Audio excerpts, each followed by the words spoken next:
Chapter 6 Ruth Wilcomb. Even later that night, walking back to the cabin, Hampton knew what Ruth would say once he told her all he had learned from Raleigh. But how could he tell her what the boy had told him? Hampton was not sure if he even believed Raleigh's story. He would have to go to the fort to see things for himself. Hampton saw her before she saw him. He called out to her, and they ran to greet each other. "I thought you were gone," Ruth said, her voice wavering.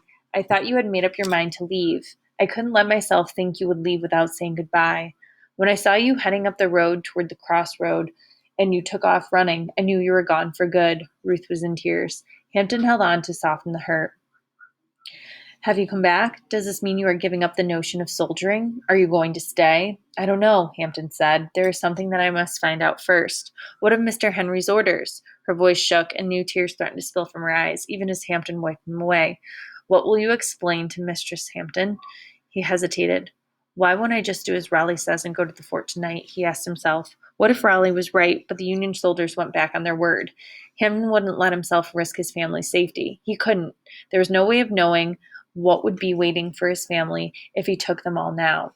No, he would have to find out on his own. He started. "I will know what to say to Catherine when the time comes." Hampton turned to his wife. The grief of losing her boy Joseph was still so new and a heavy weight, a thick cloud surrounding her heart, threatened to smother her, and Hampton's call to leave would only add to that sorrow in her. The deceit and injustice of it was just too much. Henry Warren had sold the boy away to a cotton farmer down south to pay for the last of his farming debts. Barely batting an eye as Ruth wailed on her knees. He had said that the boy had only been rented out for the cotton harvest. Henry Warren continued his lie, even with the word "sold" stamped on the center of the receipt for the purchase of slaves. Everyone for miles around knew Henry Warren to be a man you couldn't call a liar, but he had a way of twisting things, creating empty promises when convenience benefited him. Hampton had tried to comfort his mourning wife, but Ruth knew Joseph was lost to them forever, and now with war brewing, it would be near impossible to find where the boy was sent, so deep into Confederate territory. Ruth was grateful to have a husband like Hampton. He was patient and kind. As a free man, he could leave and go where he pleased, but he didn't want to do that. Despite being so learned, he never put on airs. She always felt he loved her, but sometimes she didn't know why. She never felt herself so much as of a pretty woman as his first wife, Sarah, who had bright skin color with fine features. You could see Hampton and Sarah all rolled up in Callie, whom Hampton loved more than the flowers loved the sun.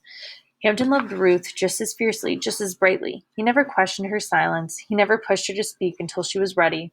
When she did speak, he treasured those words like the pearls they were.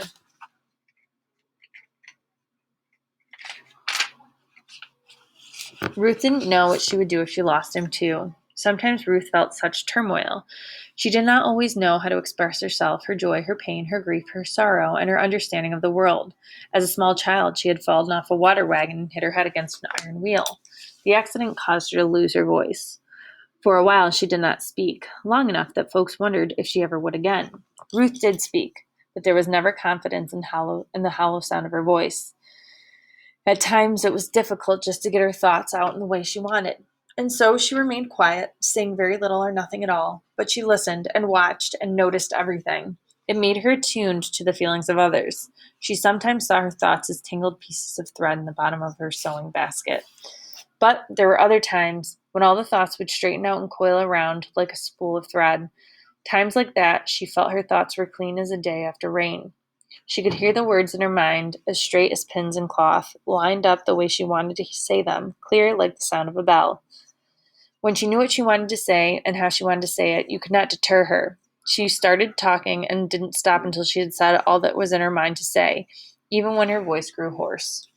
She often wondered if the accident loosened her thinking. There was less holding her together than other folks, and the life of the slave made her unwind more quickly than she should have.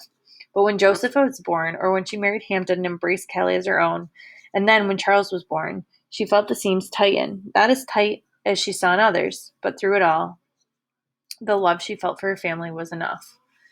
This time it was different. Grief had too strong a hold on her. After Joseph was sold, she began to rise early. She would sit for hours with her arms across her body as if she was trying to hold her whole self together, as if the seams had been ripped out of their stitching. She wished she could pin herself together the way she could pin a dress pattern. There was nothing like that to help her. One morning, as light began to through the tiny window, she looked around her cabin room at what was left of her sleeping family. The seams that held them together were unraveling. She saw in the slump of Callie's shoulders, in the tone Hampton took with Mr. Henry, stifled, tired. Little Charlie had taken on another bad cold. The stitching was coming undone in her family, just as it had for her all those years ago, and she could do nothing to stop it. But she knew she needed to do something. Enough, she finally whispered to the incoming growing light. Enough. Hampton and Ruth sat in silence under the dark night sky, the stars barely twinkling. They sat together, silent but together. Callie woke and stumbled to the cabin door in a sleepy stupor. What happened? She asked, with eyes barely open. Go back to bed, Hampton said gently. He took the child back into the cabin and joined his wife again. Ruth could see the toll their way of living was taking on her husband. Hampton was free. He could have gone off and left them a long time ago. She had asked him one day why he hadn't left as some men had done. He took her in his arms and asked, How can I leave the better parts of me behind? Ruth decided she had had enough of quiet. Her mind and her thoughts were all straightened out. It was her time to speak, though she did not know exactly what she would say.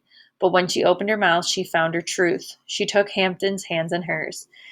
It is no one's decision but your own to choose what your living has been and will be, Hampton, she began.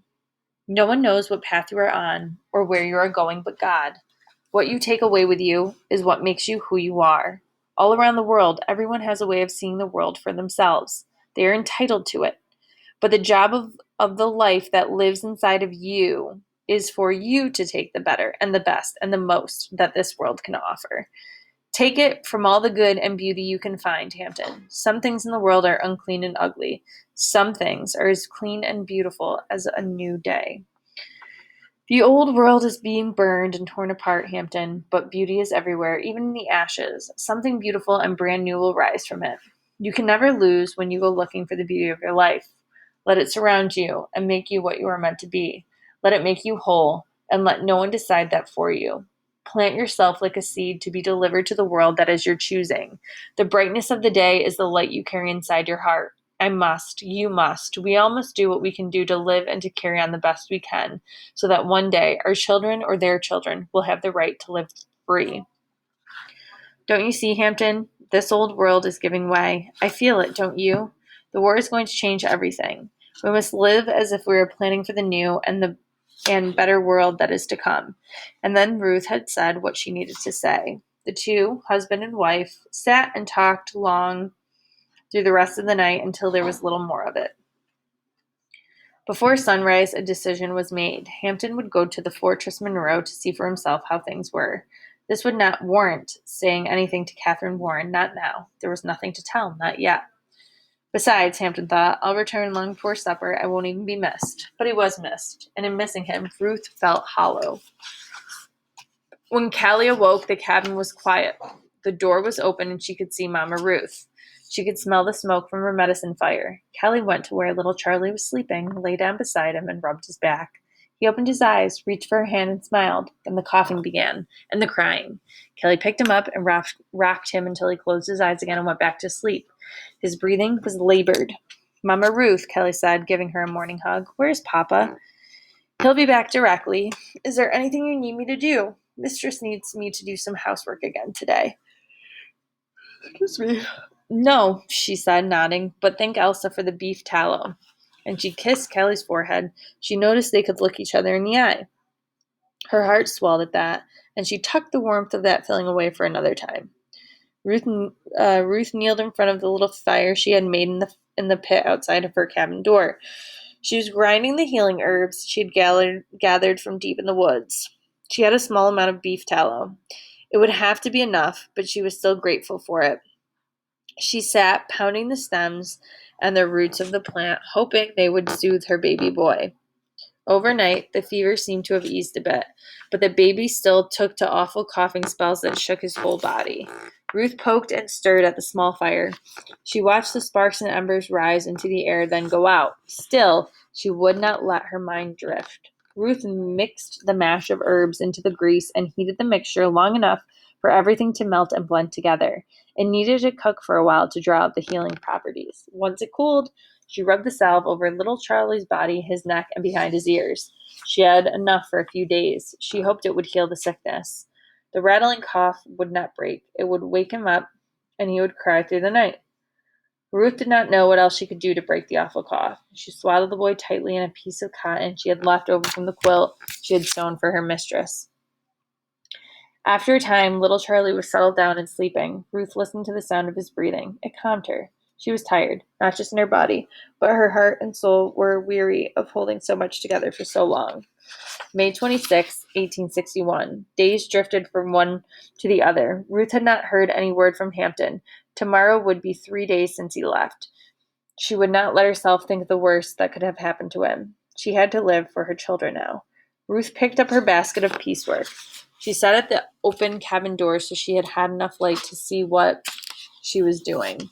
Every now and then, a warm breeze or a summer cloud would move across her face. The warmth of the sun felt so nice on her face, but that did not ease her aching spirit. She thought how good it would be just to close her eyes and let the sun shine on her face for just a little while. Charlie had not stirred. The remedy seemed to be working. She was thankful for that, very thankful. She didn't know how long she had been sleeping. She woke when something, it must have been a cloud, blocked the warmth of the sun from her face. She thought she might be dreaming, but it was Miss Catherine standing over her, blocking the sun from her. What business did that mistress of the house have here in the quarters? The mistress barely left the house, and she never came down to the quarters. If she needed something or someone, she would send another to fetch it for them. Ruth could not understand why Mistress Catherine had shown up in her dream, but it was not a dream. "Ma'am," Ruth said, trying to get quickly to her feet. Now awake, she certainly could not understand what her mistress was doing in the quarters at her cabin. Ruth stood silent as a stone, unable to pull her thoughts together. She must have slept too deeply.